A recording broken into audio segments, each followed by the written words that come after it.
determine the torque that causes a maximum shearing stress of 70 megapascal in the steel cylindrical shaft shown. So the solution is T max is equals to T multiplied by R over J, or J is equals to P over 2 C raised to 4. So the formula we need to use is that P is equals to pi over 2 times 3 over raised to 3 multiplied by G. And then P max is equals to pi over 2 multiplied by 0.018 raised to 3 times 70 times 10 raised to 6, and T max is equals to 641 Newton meters.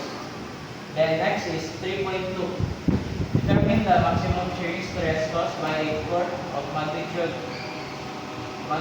T equals to 800 Newton meters. So the solution of that is T max is equals to 2T over pi C raised to Q.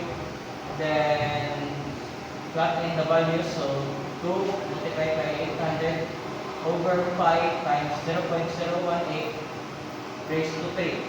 Then T max is equals to 87.3 times 10 raised to 6 Pascal, or 87.3 megapascal.